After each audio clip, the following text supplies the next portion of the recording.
힘이 난다, 백혈구가 강해지는 느낌이 든다. 힘이 난다, 백혈구가 강해지는 느낌이 든다라는 제목으로 하나님 말씀 증거하도록 하겠습니다. 오늘 본문은 영적 침체 이야기입니다. 언제 영적 침체가 오죠? 세 가지 정도만 든다 그러면 첫째 거절감이에요. 이건 사람으로부터 오는 겁니다. 거절감. 2절을 보니까 내일 이맘때 반드시 죽인다 그랬죠. 그러니까 이세벨이 죽인다. 여기서 용납됨이 사람이 원하는 느낌인데 거절감을 느끼는 거예요. 예를 들어서 어제 같이 우리가 뭐 공연을 하지 않았습니까? 함께 고생을 다 많이 했어요. 근데 나만 딱 빼놓고 밥을 먹었다. 그러면 되게 거절감 느껴요. 차를 탈 때도 보면은 이렇게 무작위로 태웠는데 자기는 그렇게 안 느끼는 거예요. 이쁜 것들만 골라 태우는구나. 이러면 되게 거절감 느껴요. 밥 먹자 그랬는데 시간 없다 그랬거든요. 그런데 식당 가보니까 딴 사람하고 시끌벅적 먹고 있어요. 되게 거절감 느껴요. 저는 그래요. 화장실 갔더니 꽉 차 있더라. 거절감 느껴요. 뭐 이런 거. 그 이유는 모르지만 하여튼 이런 거절감들이 있다는 것입니다. 또 두 번째는 좌절감 있죠. 좌절감은 사건 때문에 생기는 거예요. 거절감이 사람 때문에 생긴 거라 그러면 이 좌절감은 사건 때문에 생긴 겁니다. 3절을 보니까 이 형편을 보고 그랬죠.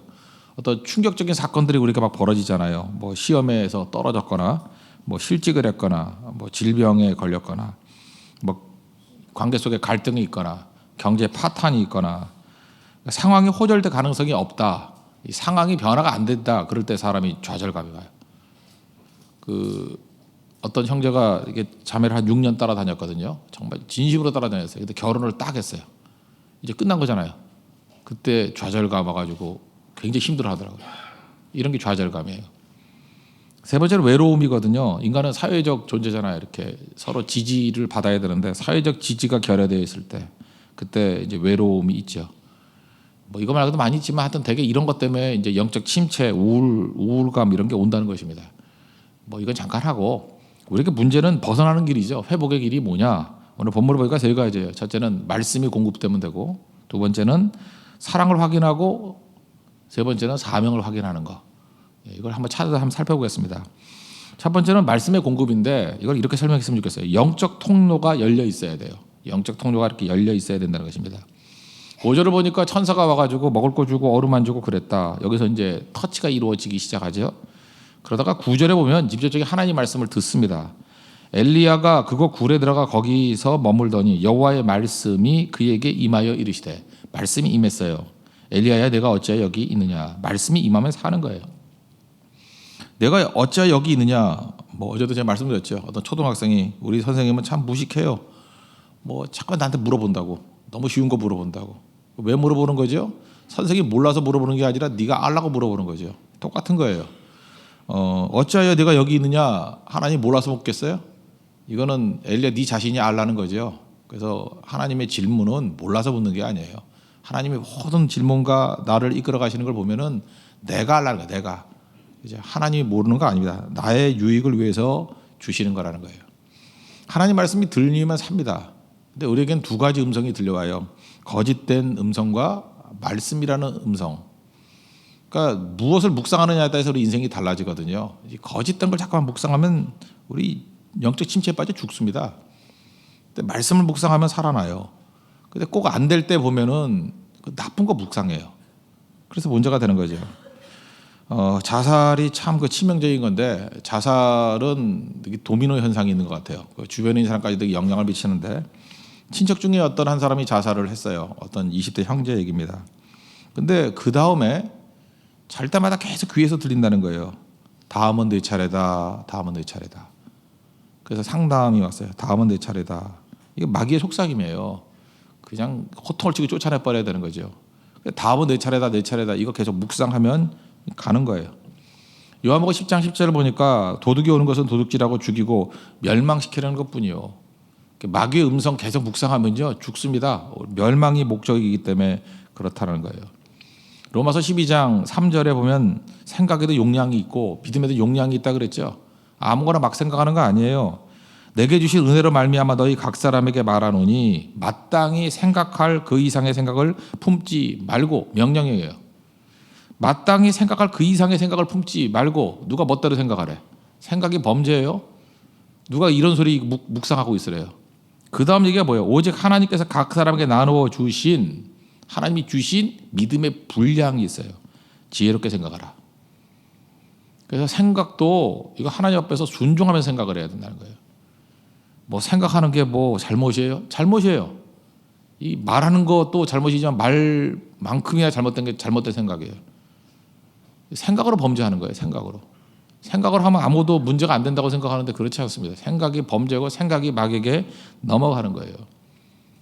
요한복음 12장 3절에 보니까 2절이죠. 12장 2절에 보면 가룟 유다에게 마귀가 예수를 팔 생각을 집어넣었대요. 그 집어넣으면 빨리 버려버리면 되는 건데 생각 품고 있었잖아요. 묵상하니까 배신자 되지 않습니까?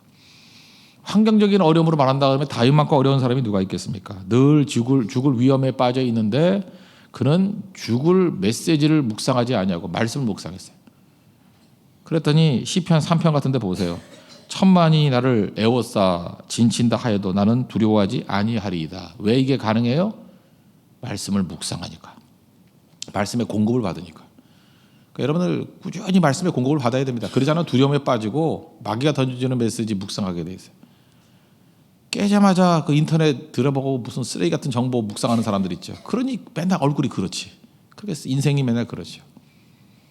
아침에 맑은 정신으로는요 그런 나쁜 정보들을 접하는 게 아니에요. 말씀부터 채워야 돼요. 선점의 원리죠. 가득가득 채워야 돼요. 그게 우리가 이런 영적 침체에서 벗어나는 길이라는 것입니다. 말씀의 공급을 받으십시오. 많이 받으십시오. 꾸준히 받으십시오. 그럼 침체에서 항상 벗어나게 될 것입니다. 두 번째는 사랑의 확인인데 누군가 나를 목숨 걸고 사랑한다는 확신이 오면 영적 침체에서 벗어나게 된다는 것입니다. 여기서 이제 먹이고 어리만지고 뭐 하는 얘기 나오잖아요. 그래서 이제 사랑을 느꼈겠죠. 사랑을 확인하면 나타나는 현상이 뭐냐 하면 말이 나와요. 그래서 할 말이 있게 만드는 게 사랑이라고 그러죠. 사랑의 확신이 있으면 말이 나와요. 어떤 사람이 말을 안 해요. 그 이유는 뭐냐면 사랑의 확신이 없기 때문에 그래요. 그리고 사람이 이렇게 들어간다고요. 그런데 아무리 내성적인 사람이고 아무리 말이 없는 사람이라 할지라도 자기가 사랑받는다는 확신을 가지면 그때부터 말이 막 쏟아져 나와요. 10절을 한번 보십시오. 그가 대답하되 내가 만군의 하나님 여호와께 열심히 유별하오니, 여기서 이제 수다가 나오니까 되게 말이 많아요. 뭐 유별하오니 자기 얘기. 이는 이스라엘 자손이 주의 언약을 버리고 주의 제단을 헐며 이제 막 고자질하는 거잖아요. 나쁜 놈들 그죠? 칼로 주의 선지자들을 죽였음이오며, 이것도 지금 막 나열한 거죠. 굉장히 많은 말이에요. 오직 나만 남았거늘 그들이 내 생명을 찾아 빼앗으려 하나이다.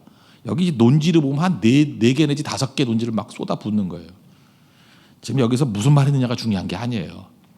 이 10절에서 중요한 건 뭐냐 하면 엘리야가 비로소 막 쏟아붓기 시작했다는 거예요. 말하기 시작했다는 거예요. 이게 왜 가능하죠? 사랑에 대한 확신이 있으면 말하기 시작합니다. 그래서 어떤 사람이 말이 없다라는 거는 지금 그 사람 위기 가운데 있는 거예요. 사랑에 확신이 없으니까 말을 안 하는 거예요. 사랑받으면 말이 나오기 시작합니다. 그러면 힘을 얻어요. 저도 굉장히 힘든 기간이 있었는데 뭐 힘들 수 있죠. 뭐 몸도 힘들고 마음도 힘들고 영도 힘들고 그럴 때가 있는데 선교 기간이었어요. 어디 외국 선교 갔었는데 이렇게 가족별로 이렇게 팀별로 이렇게 식사를 하지 않습니까? 뭐 적게는 한 5명, 많게는 한 7명 식사를 하고 있는데 그때 이제 몸 상태도 안 좋았던 것 같아요. 나도 원래 그 지도자가 이런 말 하면 안 되는 건데 이러다 죽는 거 아니야? 이랬어요. 내가 혼자서. 이러다 죽는 거 아니야? 아주 굉장히 기분 나쁘게 그죠? 이렇게 이러다 죽는 거 아니야? 나도 왜 그런지 모르겠어요. 이제 그랬다고요. 그랬더니 그 한 어떤 그 자매님이 목사님 죽으면 안 돼요. 못 살 것 같아요. 그렇게 말할 분위기 아니었거든요. 그랬더니 우는 거예요. 진짜 막 눈물이 그냥 뚝뚝 떨어지면서 우는 거예요. 그 분위기상 되게 어색했어요. 그리고 이건 오바다라고 하는 느낌이 들기도 하고. 예. 근데 제가 그때 느낀 게 뭔지 아십니까? 야 정말 사랑하는구나 나를. 그걸 느꼈어요. 정말 이 목회자를 사랑하는구나. 그게 느낌이 오더라니까요. 저만 느꼈나? 뭐 딴 사람도 그건 느꼈을 거예요. 하여튼 뭐 하는 행동은 되게 유치했지만 뭔가 이렇게 느꼈어요. 그게 아침이었는데 제가 그날 힘이 나더라고요. 그리고 병이 났었는데 다 났어 병이 다 났고 제 느낌상 저는 약간 좀 과학적으로 생각하는 사람이니까 백혈구가 힘을 얻은 것 같아요. 백혈구가 막 움직이는 것 같아요. 그래서 다 났어요. 그래서 느꼈던 게 뭐냐면 야 이렇게 감수성이 예민한 사람이 표현해 주는 것이 힘을 주기도 하는구나. 그래서 제가 한번 곰곰이 생각해, 내가 왜 힘을 얻었지? 생각하니까 결국은 사랑받는다는 확신이에요. 그죠? 이게 목사도 이게 필요한 것 같아요. 근데 뭐 누군 목사도 뭐 사람이가 똑같겠지만 모든 인간이 다 마찬가지죠. 사랑받는다는 확신이 있으면 침체에서 벗어나요. 뭐 그때가 침체하는지 아닌지 저도 잘 모르겠지만 뭐 하여튼간에 상태가 별로 좋지는 않았잖아요. 일어나게 되더라고요. 우리 할 일 많잖아요. 이제 징계편도 하고 그냥 사랑만 해줘도 사람들이 살아날 사람들이 되게 많아요. 그리고 우는 게 은사인 분들은 가서 우세요. 그냥 다 일어나요. 요한복음 10장 10절 앞부분에 보니까 도둑이 오는 것은 도둑질하고 죽이고 멸망시킨다 그랬죠. 마귀가 우리 하는 일이에요. 그런데 뒷부분을 보니까 내가 온 것은 양으로 생명을 얻게 하고 더 풍성히 얻게 하렵니다. 사랑 확인시켜주면 살아납니다. 여러분 영적 침체에서 벗어나는 거 무엇보다도 하나님이 우리 사랑하시잖아요. 주의 사랑 안에 깊이 들어가십시오. 그 사랑하는 은혜의 역사가 있게 될 것입니다. 그리고 세 번째로는 사명 확인인데 이거 이렇게 설명했으면 좋겠어요. 가야 할 길이 있다는 생각이에요. 가야 할 길이 있다는 생각을 가지면 일어서게 된다는 것입니다. 7절 보십시오. 여호와의 천사가 또 다시 와서 어루만지며 이르되 일어나 먹으라. 그 다음 표현 보세요. 내가 갈 길을 다 가지 못할까 하노라. 내가 갈 길을 다 가지 못한다. 이 얘기는 뭐예요? 너 가야 할 길이 있잖아. 가야 할 길을 가야 돼. 그 얘기예요. 이렇게 운동 경기 할 때 보면요. 이게 통증이 있어요. 근데 그때 선수들 통증 잘 모르고 뛰더라고요. 뭐 몸에서 아마 이길 수 있는 그런 엔돌핀 같은 게 뭐 나오는가 보죠. 통증 완화제 같은 게. 그 왜 그래요? 이 시합에서 내가 빠지면 안 돼요. 내가 꼭 뛰어야 되는 거예요. 그렇죠? 사명이 고통을 넘어서게 만들어요. 사명이 뭡니까? 존재 이유거든요. 내가 왜 존재해야 되는지를 알게 되면 고통도 이겨요. 아픔을 이겨요. 끝까지 승리를 보리라. 이게 우리를 이기게 된다고요. 그래서 결국은 사명감이라는 거는요. 자기를 살리는 힘이라는 거예요. 우리가 지금 넉다운되고 이렇게 힘들어하는 이유가 무엇입니까? 이 사명감이 없기 때문에 그래. 뭘 해야 될지 모르고 멍하니 찾아야죠. 하나님께 내게 주신 God given task. 사명 너무 어렵잖아요. 과제. 이 땅을 살아가면서 먹고 죽을 거예요. 내게 준 과제를 이루고 가야죠. 과제가 무엇입니까? 묻고 가야 될 길이 있다는 거예요. 여기 지금 재밌지 않아요? 지금 사실 직접적으로 엘리야가 영적 침체에 빠진 이유가 뭐예요? 이세벨이 죽인다 그래서 된 거 아니에요, 이거? 맞죠? 근데 하나님 앞에 나가서 또 재미있게 4절에 또 죽여달래. 무슨 못 느껴요? 그냥 가만히 있었으면 죽었잖아. 죽인다 그래서 도망치더니만 죽여달래. 인건비들게 왜 힘들게 이렇게 해? 그래서 제가 여기서 하나의 인사이트를 얻었어요. 지금도 죽고 싶은 사람 되게 많죠. 다 이 홍대생교를 다 모았으면 좋겠어요. 다 오라고. 내가 죽여줄게요. 죽고 싶은 사람만 다 모아놓고 얼마나 할 일이 많은지 모르겠어요. 얼마나 죽고 싶겠어? 죽을 때만 보내주면 되잖아. 죽도록 일만 시키면 되잖아. 그럼 묘해요. 안 죽고 싶어져요. 그 다음엔. 살리는 길이라고요.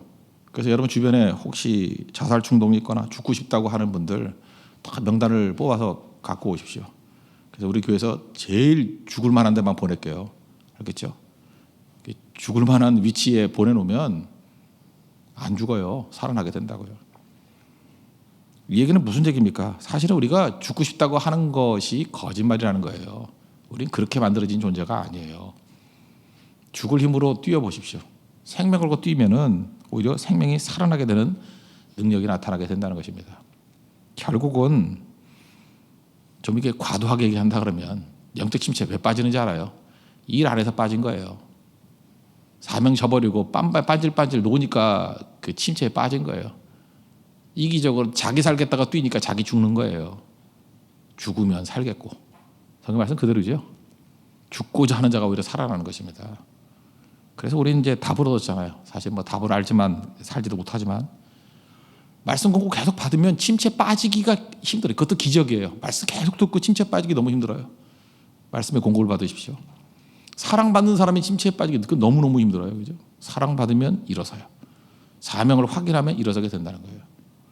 말씀, 사랑, 사명 붙들고 침체가 아니라 충만한 가운데 왕성하게 일하는 하나님의 거룩한 종 되기를 축원합니다. 네, 기도하겠습니다. 말씀 붙들고 하나님 앞에 다 같이 간구합시다. 침체가 아니라 충만함을 일하게 해달라고 다시 하나님 앞에 간구하겠습니다.